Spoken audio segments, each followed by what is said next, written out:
I'd like to tell you about the strangest secret in the world.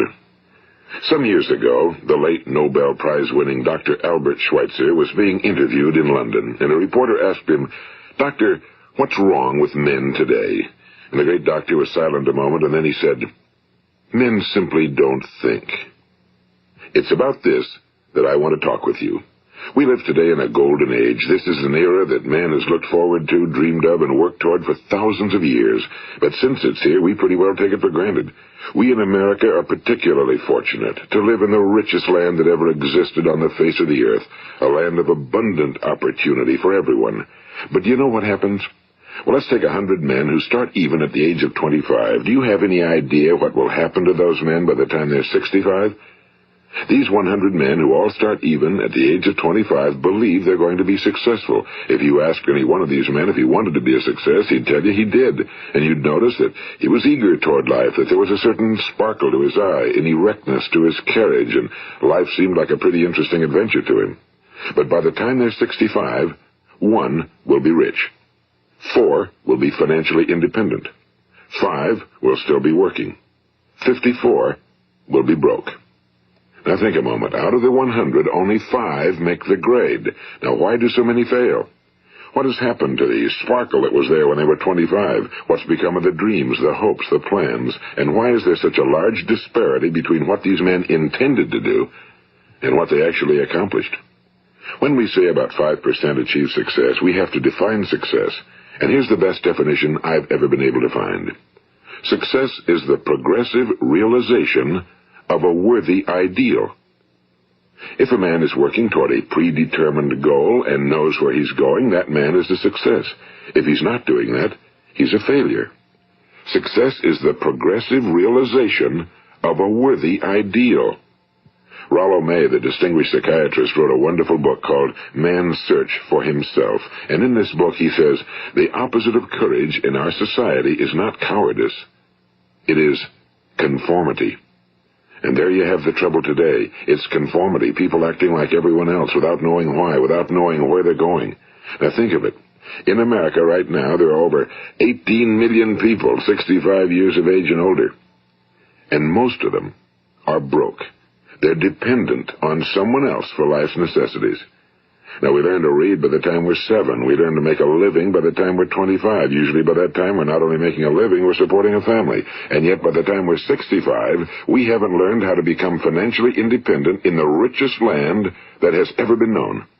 Why? We conform. And the trouble is that we're acting like the wrong percentage group, the 95 who don't succeed. Now, why do these people conform? Well, they really don't know. These people believe that their lives are shaped by circumstances, by things that happen to them, by exterior forces. They're outer-directed people. A survey was made one time that covered a lot of men, working men, and these men were asked, "Why do you work? Why do you get up in the morning?" 19 out of 20 had no idea. If you ask them, they'll say, well, everyone goes to work in the morning, and that's the reason they do it, because everyone else is doing it. Now let's get back to our definition of success. Who succeeds? The only person who succeeds is the person who is progressively realizing a worthy ideal. He's the person who says, I'm going to become this, and then begins to work toward that goal. I'll tell you who the successful people are. A success is the school teacher who's teaching school because that's what he or she wants to do. The success is the woman who's a wife and mother because she wanted to become a wife and mother and is doing a good job of it. The success is the man who runs the corner gas station because that was his dream. That's what he wanted to do. The success is the successful salesman who wants to become a top-notch salesman and grow and build with his organization. A success is anyone who is doing deliberately a predetermined job because that's what he decided to do deliberately. But only 1 out of 20 does that. That's why today there isn't really any competition unless we make it for ourselves. Instead of competing, all we have to do is create. You know, for 20 years, I looked for the key which would determine what would happen to a human being. Was there a key I wanted to know which would make the future a promise that we could foretell to a large extent? Was there a key that would guarantee a person's becoming successful if he only knew about it and knew how to use it? Well, there is such a key, and I've found it. Have you ever wondered why so many men work so hard and honestly without ever achieving anything in particular, and others don't seem to work hard and yet seem to get everything? They seem to have the magic touch. You've heard them say that about someone. Everything he touches turns to gold. And have you ever noticed that a man who becomes successful tends to continue to become successful? And on the other hand, have you noticed how a man who's a failure tends to continue to fail? Well, it's because of goals. Some of us have goals, some don't. People with goals succeed because they know where they're going. It's that simple. Think of a ship leaving a harbor, and think of it with the complete voyage mapped out and planned. The captain and crew know exactly where it's going and how long it'll take. It has a definite goal. Now, 9,999 times out of 10,000, it will get to where it started out to get. Now, let's take another ship, just like the first, only let's not put a crew on it or a captain at the helm. Let's give it no aiming point, no goal, no destination. We just start the engines and let it go. I think you'll agree with me that if it gets out of the harbor at all, it will either sink or wind up on some deserted beach, a derelict. It can't go anyplace because it has no destination and no guidance, and it's the same with a human being. Take the salesman, for example. There's no other person in the world today with the future of a good salesman. Selling is the world's highest paid profession, if we're good at it and if we know where we're going. Every company needs top-notch salesmen, and they reward those men. The sky's the limit for them. But how many can you find?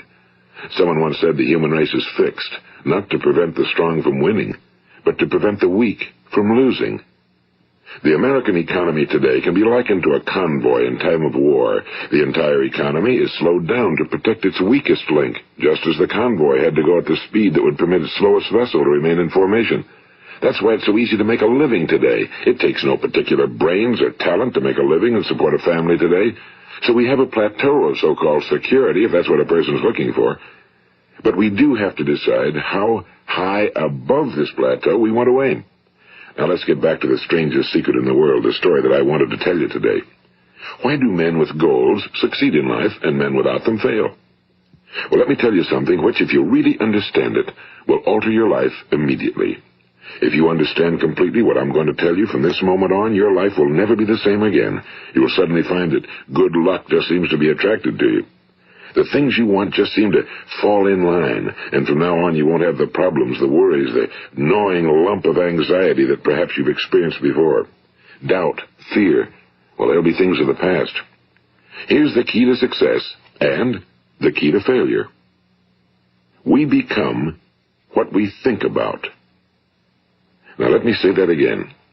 We become what we think about. Throughout all history, the great wise men and teachers, philosophers and prophets have disagreed with one another on many different things. It's only on this one point that they are in complete and unanimous agreement. Listen to what Marcus Aurelius, the great Roman emperor, said. A man's life is what his thoughts make of it. Disraeli said this. Everything comes if a man will only wait. I've brought myself by long meditation to the conviction that a human being with a settled purpose must accomplish it, and that nothing can resist a will that will stake even existence for its fulfillment. Ralph Waldo Emerson said this, a man is what he thinks about all day long.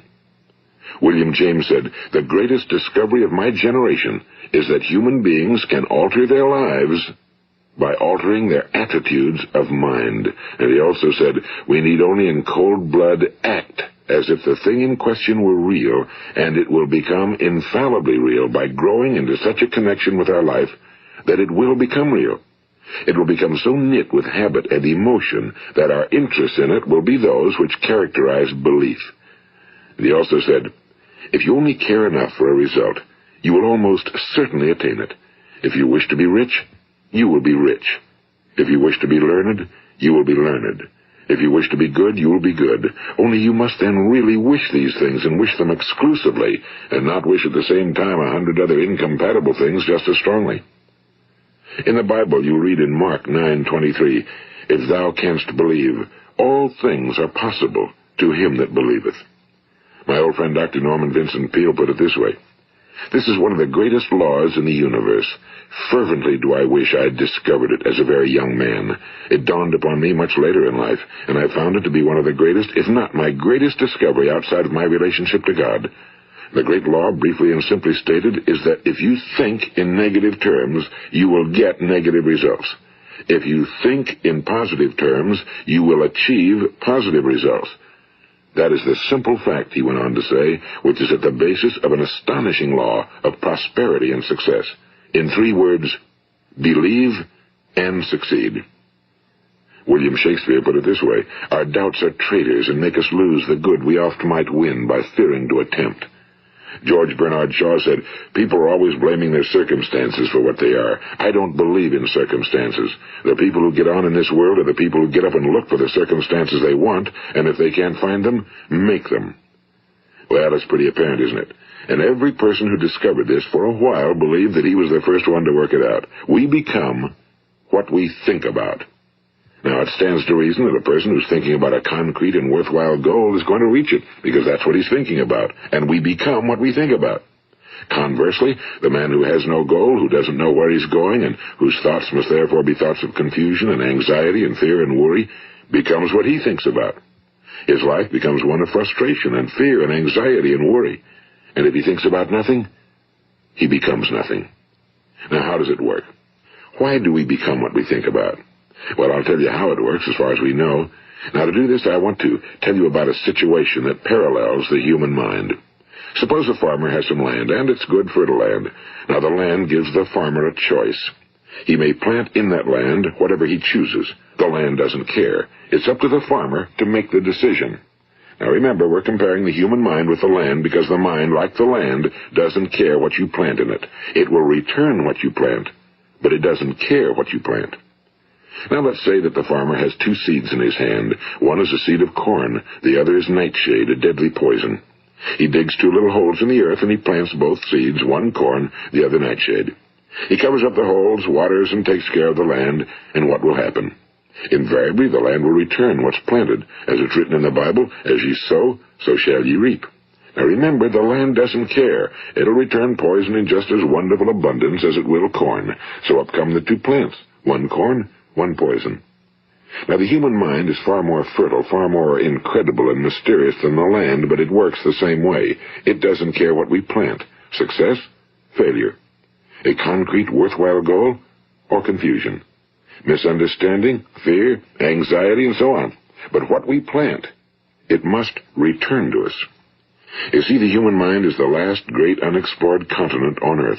It contains riches beyond our wildest dreams. It will return anything we want to plant.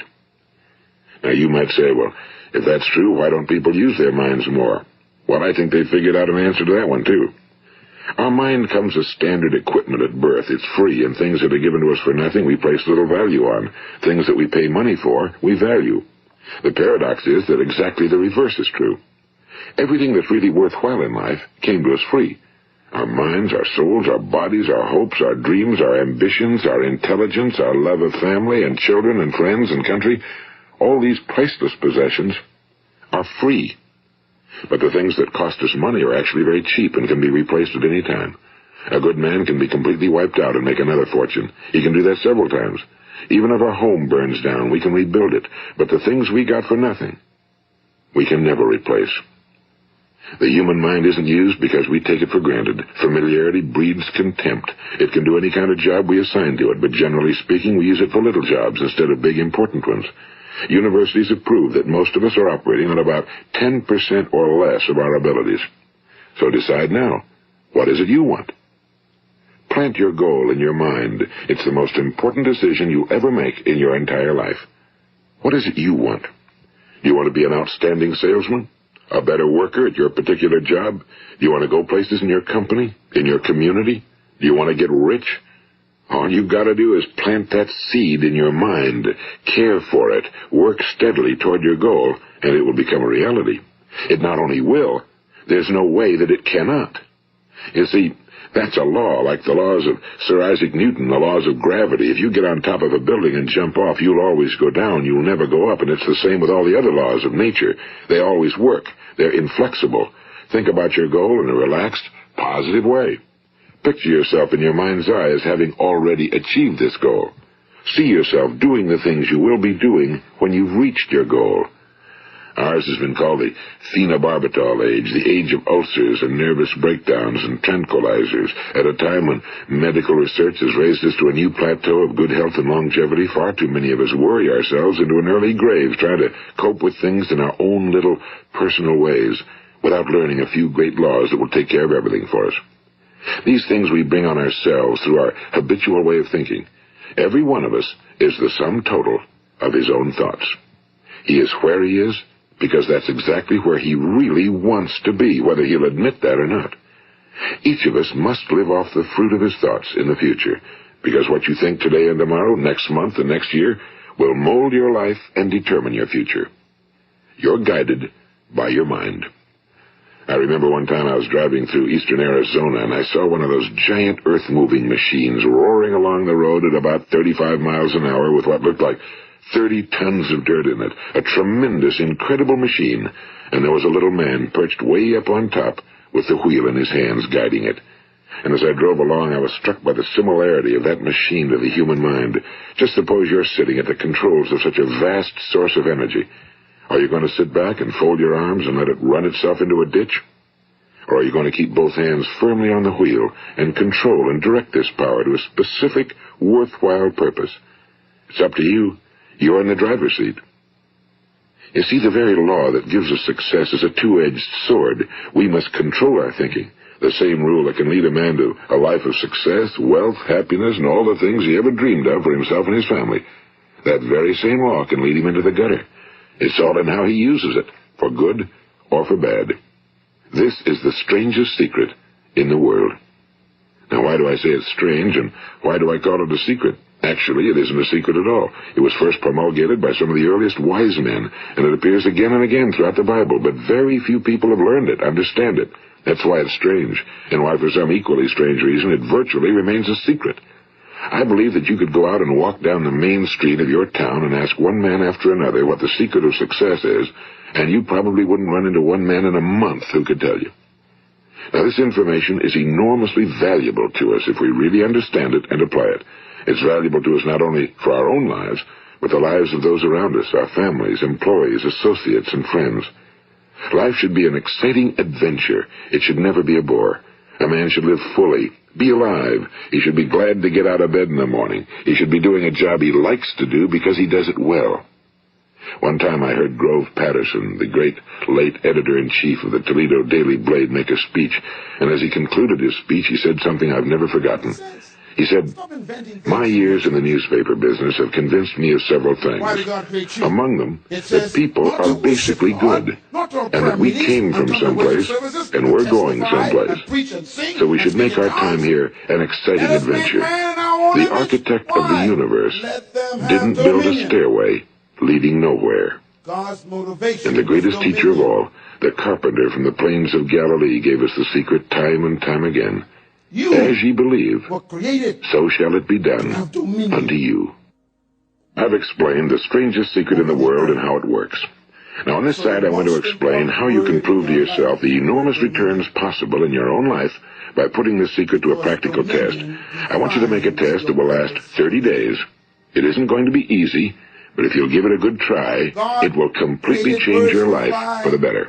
Now, back in the 17th century, Sir Isaac Newton, the English mathematician and natural philosopher, gave us some natural laws of physics which apply as much to human beings as they do to the movement of bodies in the universe. And one of these laws is that for every action, there is an equal and opposite reaction. Simply stated, as it applies to you and me, it means we can achieve nothing without paying the price. The results of your 30-day experiment will be in direct proportion to the effort you put forth. To be a doctor, you must pay the price of long years of difficult study. To be successful in selling, and remember that each of us succeeds to the extent of his ability to sell. Selling our families on our ideas, selling education in schools, selling our children on the advantages of living the good and honest life, selling our associates and employees on the importance of being exceptional people. To, of course, the profession of selling itself. But to be successful in selling our way to the good life, we must be willing to pay the price. And what is that price?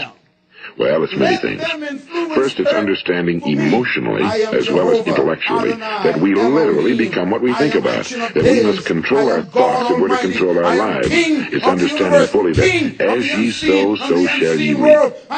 Second, it's cutting away all fetters from the mind and permitting it to soar as it was divinely designed to do. It's the realization that your limitations are self-imposed and that the opportunities for you today are enormous beyond belief. It's rising above narrow-minded pettiness and prejudice.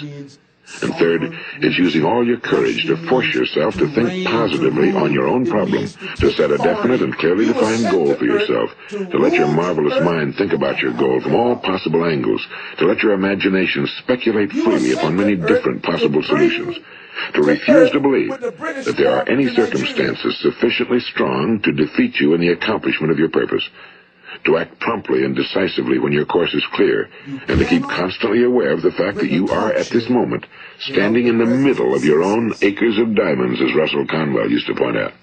And fourth, save at least 10% of every dollar you earn. It's also remembering that no matter what your present job, it has enormous possibilities if you're willing to pay the price. Now let's just go over the important points in the price each of us must pay to achieve the wonderful life that can be ours. It is, of course, worth any price. 1. You will become what you think about. 2. Remember the word imagination and let your mind begin to soar. 3. Courage. Concentrate on your goal every day. 4. Save 10% of what you earn. And 5. Action. Ideas are worthless unless we act on them. Now, I'll try to outline the 30-day test I want you to make. Keep in mind that you have nothing to lose by making this test and everything you could possibly want to gain. There are two things that may be said of everyone. Each of us wants something, and each of us is afraid of something. I want you to write on a card what it is you want more than anything else. It may be more money. Perhaps you'd like to double your income or make a specific amount of money. It may be a beautiful home. It may be success at your job. It may be a particular position in life. It could be a more harmonious family. Each of us wants something. Now write down on your card specifically what it is you want. Make sure it's a single goal and clearly defined. You needn't show it to anyone, but carry it with you so that you can look at it several times a day. Think about it in a cheerful, relaxed, positive way each morning when you get up. And immediately you have something to work for, something to get out of bed for, something to live for. Look at it every chance you get during the day and just before going to bed at night. And as you look at it, remember that you must become what you think about, and since you're thinking about your goal, you realize that soon it will be yours. In fact, it's yours really the moment you write it down and begin to think about it.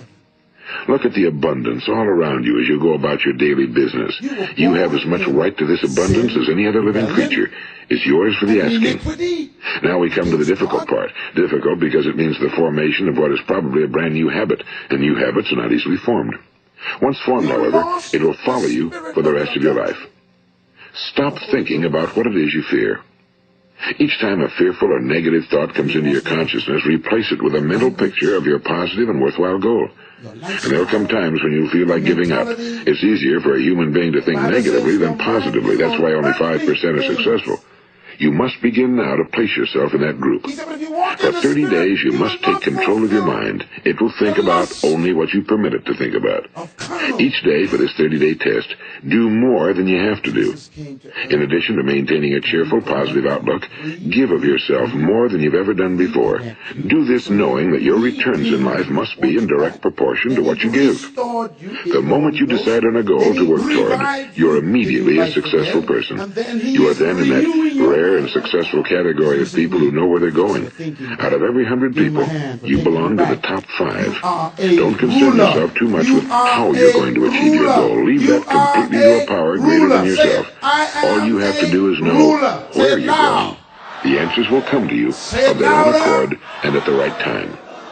Remember these words from the Sermon on the Mount, and remember them well. Keep them constantly before you this month of your test. Ask, and it shall be given you. Seek, and ye shall find. Knock, and it shall be opened unto you. For every one that asketh receiveth, and he that seeketh findeth, and to him that knocketh it shall be opened. It's as marvelous and as simple as that. In fact, it's so simple that in our seemingly complicated world, it's difficult for an adult to understand that all he needs is a purpose and faith. For 30 days, do your very best. If you're a salesman, go at it as you've never done before, not in a hectic fashion, but with the calm, cheerful assurance that time well spent will give you the abundance in return you deserve and want. If you're a homemaker, devote your 30-day test to completely giving of yourself without thinking about receiving anything in return, and you'll be amazed at the difference it makes in your life. No matter what your job, do it as you've never done it before for 30 days. And if you've kept your goal before you every day, you'll wonder and marvel at this new life you've found. Dorothea Brand, the outstanding editor and writer, discovered it for herself and tells about it in her fine book, Wake Up and Live. Her entire philosophy is reduced to the words, act as though it were impossible to fail. She made her own test with sincerity and faith, and her entire life was changed to one of overwhelming success. Now, you make your test for 30 full days. Don't start your test until you've made up your mind to stick with it. You see, by being persistent, you're demonstrating faith. Persistence is simply another word for faith. If you didn't have faith, you'd never persist. If you should fail during your first 30 days, by that I mean suddenly find yourself overwhelmed by negative thoughts, you've got to start over again from that point and go 30 more days. Gradually, your new habit will form until you find yourself one of that wonderful minority to whom virtually nothing is impossible. And don't forget the card. It's vitally important as you begin this new way of living. On one side of the card, write your goal, whatever it may be. On the other side, write the words we've quoted from the Sermon on the Mount. Ask, and it shall be given you. Seek, and ye shall find. Knock, and it shall be opened unto you. Nothing great was ever accomplished without inspiration. See that during these crucial first 30 days, your own inspiration is kept at a peak. And above all, don't worry. Worry brings fear, and fear is crippling. The only thing that can cause you to worry during your test is trying to do it all yourself. Know that all you have to do is hold your goal before you. Everything else will take care of itself. Remember also to keep calm and cheerful. Don't let petty things annoy you and get you off course. Now, since making this test is difficult, some will say, why should I bother? Well, look at the alternative. No one wants to be a failure. No one really wants to be a mediocre individual. No one wants a life constantly filled with worry and fear and frustration. Therefore, remember that you must reap that which you sow. If you sow negative thoughts, your life will be filled with negative things. If you sow positive thoughts, your life will be cheerful, successful, and positive. Now, gradually, you will have a tendency to forget what you've heard on this recording. Play it often. Keep reminding yourself of what you must do to form this new habit. Gather your whole family around at regular intervals and listen to what's been said here. You know, most men will tell you that they want to make money without understanding the law. The only people who make money work in a mint. The rest of us must earn money. This is what causes those who keep looking for something for nothing or a free ride to fail in life. The only way to earn money is by providing people with services or products which are needed and useful. We exchange our time and our product or service for the other man's money. Therefore, the law is that our financial return will be in direct proportion to our service. Now, success is not the result of making money. Making money is the result of success, and success is in direct proportion to our service.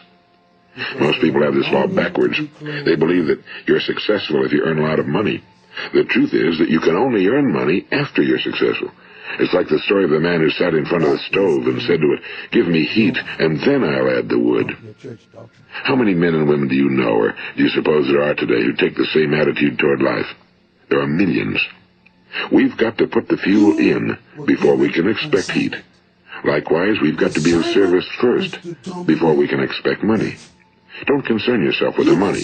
Be of service, build, work, dream, create. Do this and you'll find there's no limit to the prosperity and abundance that will come to you. Prosperity, you know, is founded upon a law of mutual exchange. Any person who contributes to prosperity must prosper in turn himself. Sometimes the return will not come from those you serve, but it must come to you from someplace, because that's the law. For every action, there is an equal and opposite reaction. As you go daily through your 30-day test period, remember that your success will always be measured by the quality and quantity of service you render, and money is a yardstick for measuring this service. No man can get rich himself unless he enriches others. Now, there are no exceptions to a law. You can drive down any street in America and from your car estimate the service that's being rendered by the people living on that street. Had you ever thought of this yardstick before? It's interesting. Some, like ministers and priests and other devoted people, measure their returns in the realm of the spiritual, but again, their returns are equal to their service. Once this law is fully understood, any thinking person can tell his own fortune. If he wants more, he must be of more service to those from whom he receives his return. If he wants less, he has only to reduce his service.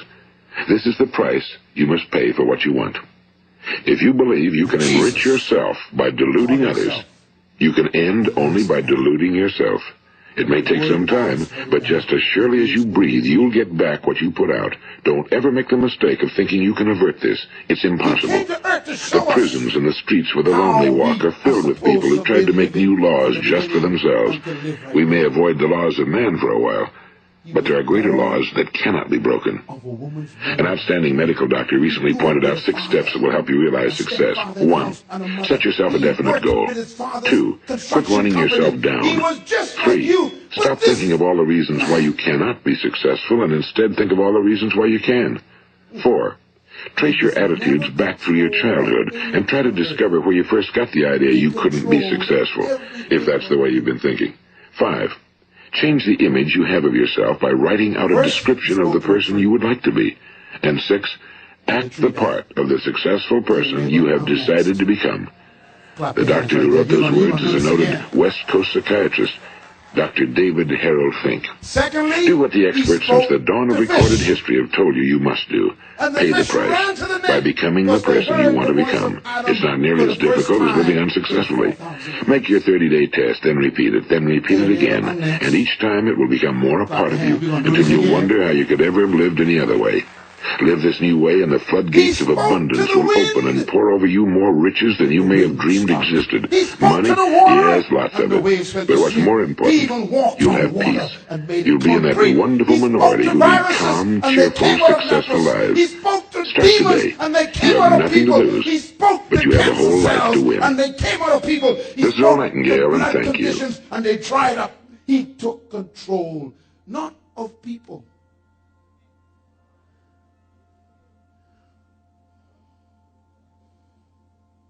Tell your neighbor, it has come back. From this night forward, I am Adam again. Give God a hand. You are going to get this dominion back.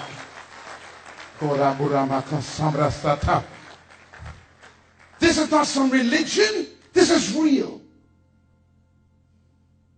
Go talk to trees again. When Jesus spoke to that tree, and that tree died,